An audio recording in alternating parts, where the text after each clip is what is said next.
दोस्तों, मैं अभय पाठक आप सभी का स्वागत करता हूँ आपके अपने channel three flight academy by Pathak sir, जिसका नाम परिवर्तित करके अब ऑनलाइन एग्ज़ाम से कर दिया गया है। दोस्तों, आज हम लोग बात करेंगे अपने संविधान के भाग 3 के बारे में, मूल अधिकार, जिसमें अनुच्छेद 12 से 35 तक वर्णित है। तो हम अनुच्छेद 12 से लेकर 35 तक पूरे अनुच्छेदों को जल्द से जल्द अपने 5 से 6 मिनट में पूरे आर्टिकल्स को याद करने की कोशिश करेंगे।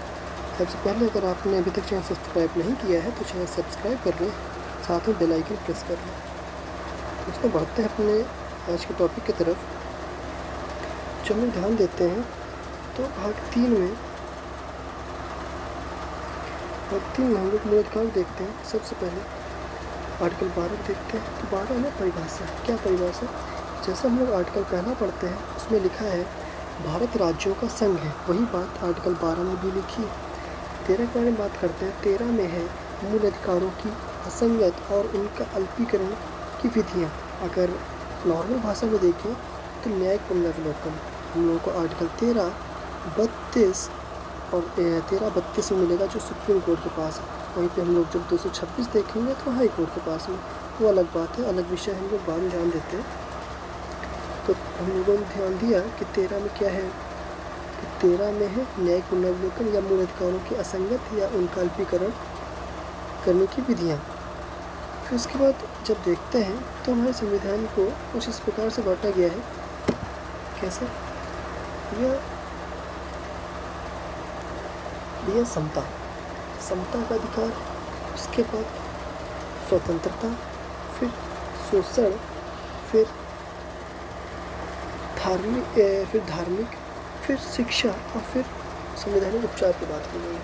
अब समता के अधिकार में हम लोग आर्टिकल 14 से 18 पे देखते हैं उसमें क्या है। इसमें देखते हैं, इसमें है विधि के समक्ष समानता, मतलब सभी को विधि के समक्ष एक समान रखा जाएगा। इसको देखेंगे तो हम लोग जब कल बात करेंगे तो इसमें के तहत आर्टिकल 39 का ए भी देखेंगे, जिसमें निःशुल्क विधिक सहायता लिखी हुई है।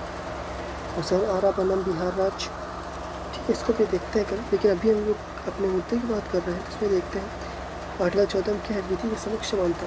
15 में क्या लिखा है, धर्म, मूल, वंश, जाति, लिंग या जन्म स्थान के आधार पर भेदभाव नहीं किया जाएगा। याद करने का तरीका, धर्म में माँ है, माँ लास्ट में है तो माँ से मिलता है मूल वंश। फिर हम लोग याद रखना जाति और जन्म, उसके बाद लास्ट में लिंग। धर्म माँ से खत्म हुआ, मूल वंश, फिर जाति, जन्म और लिंग के आधार पर भेदभाव नहीं किया जाए। 16 में है लोक नियोजन। वहीं हम लोग जब बात करते हैं तो 16 के 4 में ओबीसी को 27% आरक्षण है।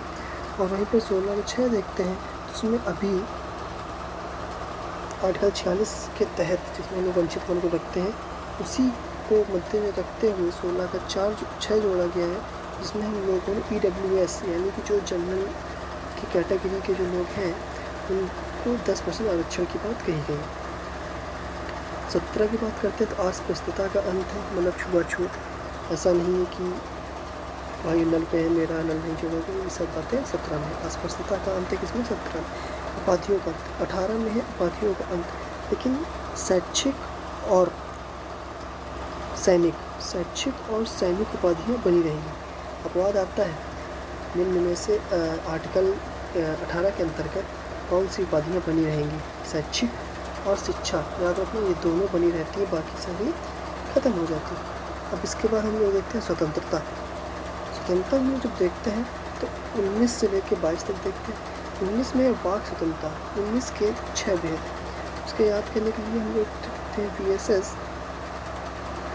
आना व्यापार। VSS मतलब वाक या बोलने की स्वतंत्रता 19 के फर्स्ट में। इसी को 19 के फर्स्ट के काम में ही हम लोगों ने सूचना का अधिकार रखा हुआ।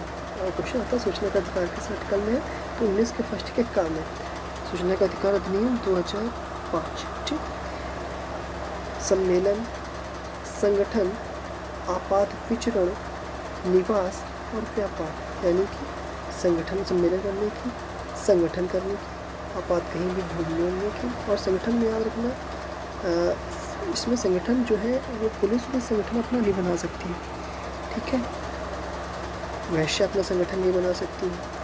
सम्मेलन के बारे में जब बात करेंगे तो कोई ऐसा सम्मेलन जिसमें देशद्रोह से संबंधित ना हो, देश की किसी भी नीति को ठोस ना पहुँचे, वैसा हम सम्मेलन कर सकते हैं। आपात विचरण, अब ये नहीं कि वहाँ पता चलना लगा है कर्फ्यू, और तुम आपात विचरण भैया कहो हम तो 16-19 में स्वतंत्रता मिली उसके तहत घूम रहे हैं, या उठा के अंदर कर दिए जाओगे। अभी हम बात करेंगे कि जब आपातकाल लगता है तो कौन कौन से आर्टिकल सत्ता समाप्त हो जाते हैं। ना से निवास और व्यापार। फिर 20 के बारे में बात करेंगे तो अपराध के लिए 2 स्थिति। यहाँ पर एक चीज़ लिख लेते हैं हम लोग अपनी सुविधा के लिए AP और 20-21। 20 में है अपराध दोष सिद्ध करने के लिए संरक्षण, इसमें है प्राण एवं दैहिक स्वतंत्रता। और 21 का A जोड़ा किया हम लोगों ने, 21 का A जोड़ा इस आर्टिकल के तहत जोड़ा। भैया याद रखें 86वां संविधान संशोधन सन 2002 के तहत हम लोगों ने आर्टिकल जोड़ा 21 का A, और यही इसी में हम लोगों ने 11वां मूल कर्तव्य भी जोड़ा था। 21 का A जोड़ा, इसको याद रखना लागू कब कराया गया था तो 2009 में, ठीक है। 86वां संविधान संशोधन सन 2002 आया, लेकिन इसको लागू कराया 2009 में। 21 का A में हमें शिक्षा का अधिकार, कुछ दशाओं में गिरफ्तारी और विरोध के संरक्षण, जब कुछ दशाएँ हैं इसमें गिरफ्तारी कर सकते हैं। इसी में हम लोगों की चर्चा होगी जब कभी तक पढ़ेंगे, तो इसी में है कि 24 घंटे के अंदर आपको न्यायालय में पेश करना पड़ेगा। इसके बाद शोषण की विरुद्ध, लेकिन आज हम लोग प्रॉपर बात कर रहे हैं सिर्फ आर्टिकल पर, तो इसको मुद्दा रखते हैं। फिर कभी जब चर्चा करेंगे तो इसके बारे में डीपली चर्चा करते हैं। शोषण के विरुद्ध अधिकार, शोषण के विरुद्ध अधिकार 23-24। भैया एक चीज़ बताइए, शोषण क्या है? शोषण हर वो काम है जो आपके विरुद्ध होता है। जैसे भैया तुम लैपटॉप चला रहे हो, घर में गेम खेल रहे हो, मम्मी के गेम में पानी दो, तो वो भी आपका शोषण है एक प्रकार का। अब उसको आप ये ले लेते हो, लेकिन एक शोषण है। 13 में क्या है? मानव दुर्व्यापार और बाल श्रम, मतलब बच्चों से श्रम नहीं कराओगे, और मानव का व्यापार मतलब जो बेचना खरीदना ये चीज़ नहीं है का प्रतिषेध लिखा है साफ साफ, ठीक है। 14 में है कारखानों में नियोजन, 6 से 14 वर्ष तक के आयु के बच्चों को कारखानों में आप उनसे काम नहीं करा सकते, ये दंडनीय अपराध माना जाएगा। इसके बाद हम लोग देखते हैं धर्म की शिक्षा। धर्म 25 और 26 में है। 25 में है कारण और धर्म के आपात, 25, 26, 27, 28 में है। इसके लिए हम लोग एक वर्ड लिखते हैं APRS, धार्मिक आचरण। देखिए आचरण से याद आएगा, क्वेश्चन एक से आता है, जो सिख लोग होते हैं वो कृपाल धारण करते हैं किस आर्टिकल के तहत? आर्टिकल 25 के तहत।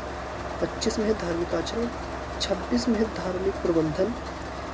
धार्मिक प्रबंधन R से होता है राजस्व, यानी कि धर्म के नाम पर कर ना देने की स्वतंत्रता।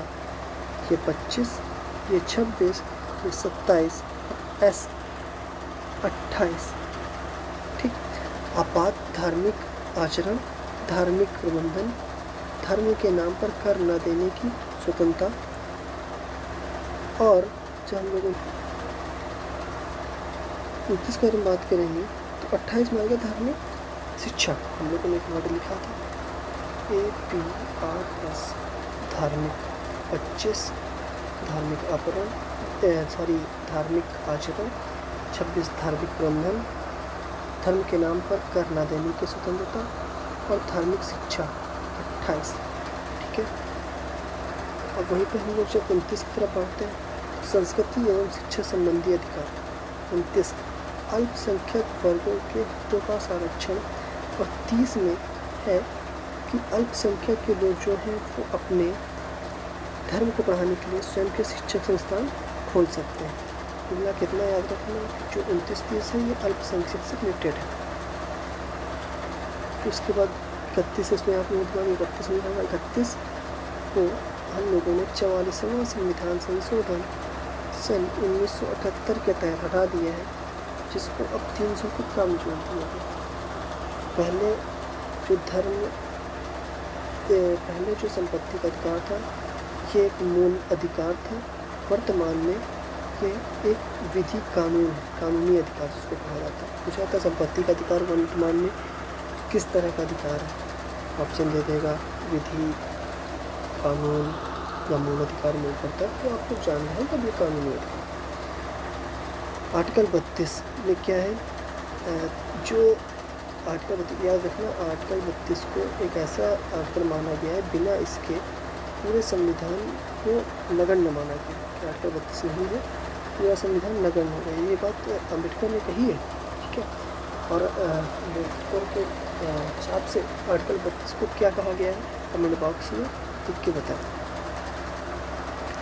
33 को हम लोग मोटे मोटे को देखते हैं तो अर्धसैनिक बल जो होते हैं, BSF CRPF वगैरह जो होते हैं, ये 33 में आ जाते हैं। और 34 में हमारी आ जाएगी सेना मतलब डिफेंस जो है, ये आ जाएगी 34 में। और 35 में ये पूरे मूल अधिकारों को लागू करने की शक्ति दी गई, कैसे तरह से लागू करना है, ये सारी चीज़ें। So thank you for class. कैसी क्लास लगी प्लीज़ कमेंट बॉक्स में करके बताएं, मोटिवेट करें। थैंक यू, जय हिंद।